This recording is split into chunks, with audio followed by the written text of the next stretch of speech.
Well, there was a couple that have been coming to our church. When they first started, she was Mormon. He was unaffiliated, didn't know much about anything.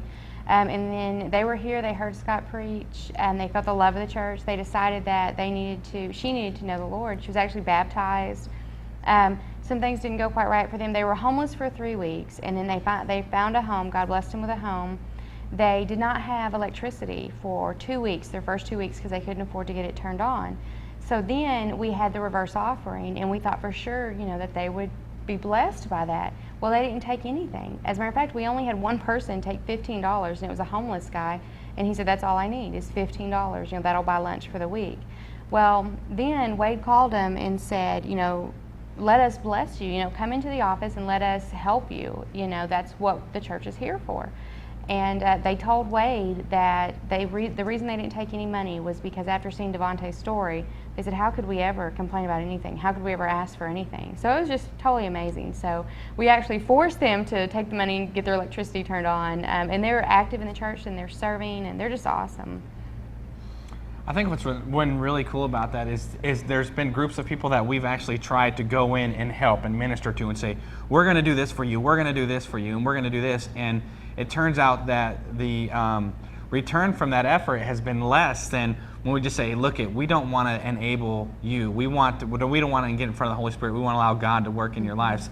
And those are the people where we've allowed God to work, and as a church just to come as support what the Holy Spirit was doing, what God was doing. That's where the biggest blessing has come from. That's been the biggest fruit.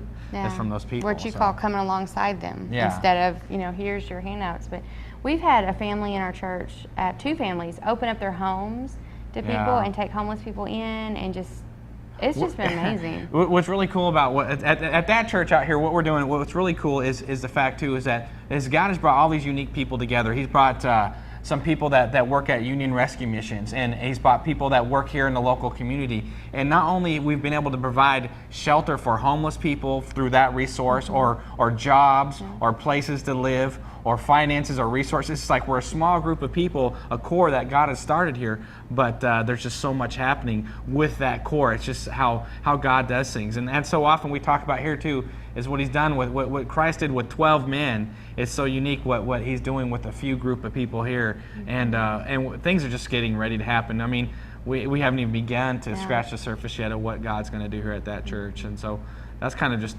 an overview of a special occurrence that happened at that church. Yeah. But it's really awesome because every time we turn around, there's another story about someone within the church has served someone else, either within or without, and just prayer warriors too. Yeah, there's tons of prayer warriors here. A worship servants.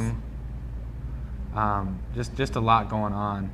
Oh, okay. Here's the deal. All right. So how has things been since being here at that church, and how has it changed our life, and how's it affected us? What's been really cool about being at that church is prior to coming to that church, Gina and I have been in ministry for at least 10 years now. We went through the traditional process of, we thought we were on this fast track of ministry, of this typical, from the youth. You work in the youth, and you get a deacon, you get an associate pastor, you get ordained, and all this stuff. We went through all that process, and I was always just a little bit too radical for the conventional. Is that you? Not you.